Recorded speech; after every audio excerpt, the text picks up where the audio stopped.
too sunny. Hey friends, welcome to another casual garden stroll. We're starting inside today because it is yet another really cold day here. I think it's about 16 degrees outside. I noticed that my neighbors are sitting in their hot tub over there, so I guess the hot tub's plenty toasty over there. We have had what I think is now a typical winter here, which is just really varied. So last weekend we were nice and warm. This weekend we're back to, we've had snow now 4 days in a row. Not a lot of it, but enough every single day that you have to clean up. We're getting more snow tonight, so that'll be 5 days in a row. It's going to be very cold for a part of this week, and then I actually don't know what happens after that. As it turns out, I'm regretting some decisions I made last weekend. We talked last weekend, and it was, so in fact, I showed you that the skunk cabbage is coming up in the woods. I messed up because instead of doing an indoor project that I was working on, which was just adding some wallpaper to some open shelving that we have and some built-ins in our bedroom, and it looks great. Why did I do that on a nice day outside when I should have been pruning trees? It would have been a perfect time for tree pruning. I do have some trees that need a little bit of shaping. My Cornish moss at the end of the driveway, I just want to take off some of those lower limbs because they're starting to kind of impede on things. And that, those like a lot of dogwoods, they sort of grow up and then they grow out, and we're getting to the out. So I just need to get rid of some of those that are kind of doing this, not this. And he was going to prune a few branches off of the Seven Sons tree, not a lot because it's new, but just a few. But the big thing is I got to do the hornbeam hedge. And the hornbeam hedge in particular is important to do because it's one of the types of trees that will bleed pretty badly, bleed sap, which is not good for the tree, pretty badly if you don't do it when it's fully dormant. So this is actually the perfect time of year to be doing that. I think maples are like that. There's a list of them, and it's pretty long actually. So usually I can do that. I can get away with pruning those until about late February. But after that, I pretty much have missed my window on pruning those trees. So I really should have done it then. I'll just have to hope for another warm weekend that I can get up there and do it, because it's a pretty big job now that we have, I don't know how many we have now, probably 15 of them or something like that. So that's a pretty big job. Involves moving a ladder a lot, although this year I have the tripod ladder, which I showed you last year. I got it in time for doing pruning last year, so that was great. It was an investment. I don't use it that often, but it's great, and it's so much more stable than a regular ladder, and I can justify. If you guys ever want to make a purchase and you'd like to justify in some way, I can do that for you. I'm very good at justifying expensive purchases. But I think a valid justification of that purchase was that the cost of that ladder was less than a trip to the emergency room. And given how tottery it was on a regular step ladder, I would say it was only a matter of time before something bad might have happened. I don't have good luck with, no one in this house has good luck with ladders in general. I fall off them a lot. Mr. Much More Patient doesn't fall off them a lot, but when he does fall off them, it's dramatic. Real scary ones. So, let's just keep us all upright. We are going to take a little walk around the yard, even though it's freaking freezing out there. One of the things that I've been working on a little bit first of all, I'll tell you one of the things I've not been working, if I go too far forward, we get the sun here. So I'm sitting in front of the kitchen window here. I didn't order my seeds. 2 weeks ago, I talked about ordering seeds, or last week, 2 weeks ago, never did that. So I need to do that. Totally dropped the ball. And now I've lost that order and I have to start over again. I think I got caught up because there was a coupon code on my catalog from Pine Tree Seeds, and the coupon code didn't work. And I'm like, oh, I need to call them and say, like, hey, what's the deal? This coupon code that you say was supposed to work isn't working. And then they weren't open. So then that's how you, anyways. Next thing you know, I've moved on to the next thing. But I have been working on starting something that I'm actually pretty excited about. I am going to start a Substack. So basically, my bi-weekly newsletter is going to move to Substack. You'll still get emailed it. If you're on that list, you shouldn't notice. It'll just look different. You should be all good to go. If you're not on that list and you want to sign up for that, I'll put a link. There always is a link in the description, but I'll try to move it up to the top for you if you want to sign up for that.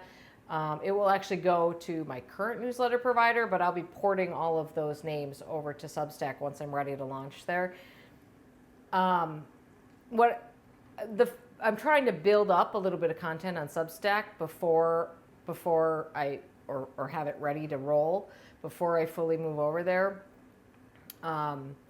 because I don't want it to, I want people to keep reading a little bit. One of the things, so the first post is a little bit about why Substack. So I'm not even going to explain it to you. You'll see it there. However, part of what has been a part of that is going back through my old blogs from 2009 going forward. And I'm recognizing a few themes, one of which is do you guys hear Darwin moaning over there? He's irritated, I guess. One of the things I'm noticing was those early days of the blog were not good. I was posting, can you stop, please?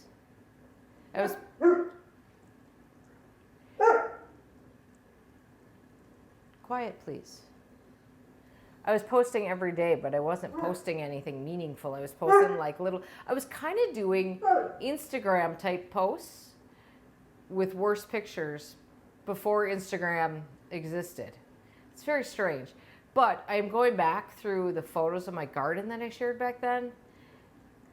And I'm glad I started that blog when I did, because it's a great way to see where I've been. I don't know that if I hadn't been blogging, well, nothing else would have happened if I hadn't been blogging. That's where the Impatient Gardener all started. But I never would have had those photos of my garden. And I don't have a lot of good photos of the garden in a whole, but the bits of it that I'm seeing, man, it has gotten better. It was not. I'm looking at some of this and I'm like, wow, that was not a good garden. I mean, in my opinion. It's pretty amazing to see how much things have changed. So maybe I'll talk a little bit about that when we go outside, which is what we're gonna do now. So put on your coats and come on, we're going outside.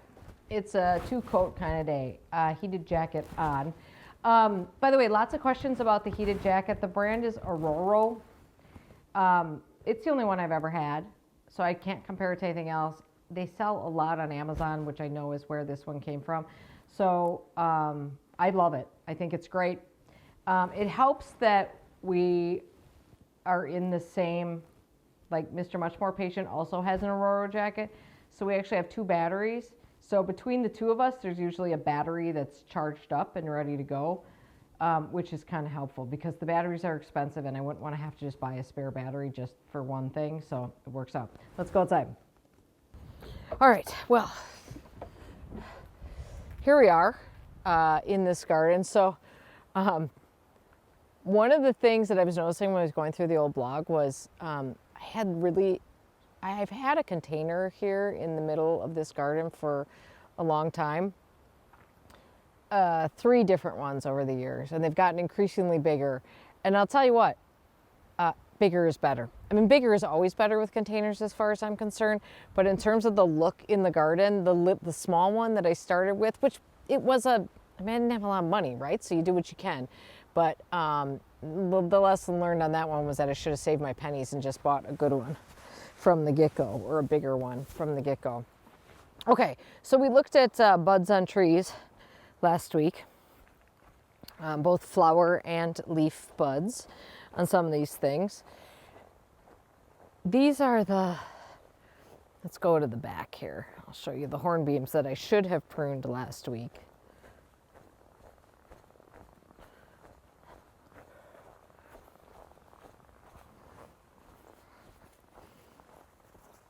So this is the line of hornbeams right here. So I like to prune those to all be the same height. We're aiming for a wall here.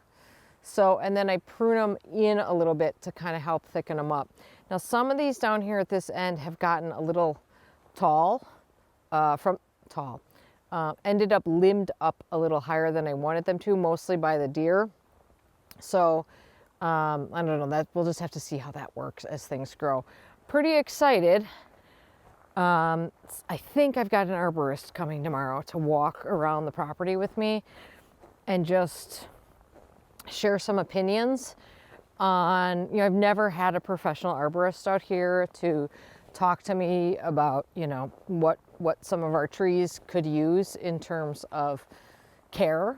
So, and like long-term thoughts on health of trees and things like that. So hopefully that actually happens. I've had arborists scheduled before who have just not shown up, and arborists scheduled before who have just ghosted me. So I'm going to hope that this one works out well. One of the questions I'm going to be asking is about this tree here. And I asked all of you for opinions, and I do value your opinions, but I thought it'd be good to hear from an arborist as well in terms of this funky branch at the bottom of this maple right here, and what should be done, if anything, about that. Some of the new trees are looking pretty good. This is the Northwind maple that we planted in spring. You know, everything, buds are on that. It looks good so far. Nobody's nibbling on it. I did put protection around the bottom. That's primarily for rabbits, because obviously it's not going to do much for a deer. And this is the origami maple. Same deal, just a little cage at the bottom for rabbits. Looking pretty good in general. Some of the evergreens I planted last year are looking a little stressed. So I hope we can kind of pull them out of that and make sure they get enough water to get themselves established and doing their thing. Here's I keep talking about Hecklenchloa, but it does still look, in my opinion, very, very good. Oh, I've had a couple of questions. People are definitely thinking about spring. So one of the questions I've been getting lately is about my solar lights. So a couple of things. This container right here has, all my solar lights are from Hoselink. They're the only ones I have nothing to compare them to because they're the only ones I've ever used. Here's my little orb right here. This is the sphere. This is still working good. The mechanics, the solar panel is inside of there. It doesn't turn on for very long, but it's still, everything's still fine. And then there's also a string of lights in here too, which these guys, and that goes to the solar panel back here, and that is working really. See, it's just got to throw it in the bush. It's just hanging out in the viburnum. Oh gosh, here, probably be better if I got the snow off it. There we go. It just hangs in the bush here. It's fine. Seems to work just fine. So that works really good, but those are sort of, so you could definitely use those for like true patio string lights if you wanted that. These are, you've seen me do videos with these stainless steel bollards before. These work great. They're still working great. Winter is no problem for them. I did see that Hoselink is now offering these in black, which I think looks really, really cool. I think I'd probably do the stainless here, but I kind of wish the black ones, I had the black ones on the other path. Anyway, all of these are still working great, even though they get like snow on top of them like this and ice. It doesn't seem to affect how they work at all. They work fabulous, and every single night they're tested because the dogs walk down the path. So I couldn't be happier with how those are working out. I have zero complaints on those. I think these Haas Halo hydrangeas here are looking great. I think these are quite pretty for winter interest. I mean, I think all the hydrangeas are pretty for winter interest, but these are looking really good, considering that I planted those there. What was that? 3 years ago. 3 years ago, I think. That's pretty good, although they were quite big when I got them. Some of the other parts of the, when I started the blog was actually right around the time that this whole part of the garden was created. But what was really funny is that there's some posts in there about how I was complaining about how many plants I had to get in the ground. And it's like, oh my God, there's like 157 plants here that I need to get in the ground. I'm like, these days, I'm like, oh my gosh, it never got any better than that, that's for sure. This garden, this terraced garden here was kind of around that time. I guess it was 2010 or 2011 that I was working on this. And honestly, I'm going to say it wasn't very good then, and it's got some issues now. So I think, well, I know there's a little parts of this are going to get a little redesign. Of course, some parts of this are great. Like I love the limelight hydrangeas back here. Obviously, I love that ginkgo, that gnome ginkgo there, and I love this dogwood over here. But I think that deserves a little bit of a rethink, and I think we'll maybe do that project sort of collectively on the YouTube channel here, so we can kind of walk through that together. Everything else is looking pretty good. These tough stuff hydrangeas, I mean, I want to knock on wood here, but they look really good. We have not had a lot of deer browse on them this year, which is great because these buds, you know, these are the flower buds up here because that's a blooms on old wood thing. This is the spot where I think the black bollards would have looked nicer. Boy, they really stand out in winter, but in summer, they just kind of blend in a little bit. These are the flowerful hydrangeas. Oh, there's even a post that I found on the blog of this tree right here, this Erixa japonica that I got from Song Sparrow Nursery back in the day when Song Sparrow Nursery, Roy Clem's nursery, existed. And they had an open day where they're a wholesale nursery, but they had one day where they would open and you could go buy shop retail there. Of all the plants that I bought there, this is the only one that exists that still exists. It's funny, I did a whole post on that shopping trip. There was a Mikasi Yakasubi, right? Or something close to that, Japanese maple. It's a very popular Japanese maple. Killed that quickly. I bought a little Chamaecyparis there. I don't even remember owning that plant, so it must not have existed for a very long time because I don't even, literally have no recollection of that plant whatsoever. And I can't remember if there's anything else that I bought there. This guy, I think we got the deer netting on it a little bit late. Oh no, it looks okay. But it did take a bit of a beating from the deer there. Oh. And then a lot of the tender plants that were not hardy to my zone, but I thought I'd give them a shot. For instance, soft Mahonia, soft caress, pretty sure those are dead. I mean, I'll cut them back in spring, and I mean, they should be dead. They're not hardy here. I think they're hardy to zone 7. But I'll cut them back and see if we get any new growth from them. I'm not opposed to that kind of experiment. And then what was the other thing? Oh, there's a yew. Actually, there's planted 2 yews over in the other garden. Let's go walk over there and see those. And last I checked, one was, I would say, definitely dead, but the other one actually looks like it was still alive.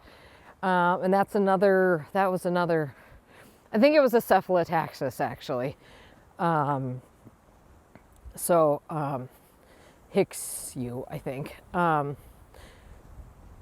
But last I checked, it was looking pretty good. So here, oh, maybe I only planted 1. Thought there were 2. Here, I mean, that looks pretty good to me.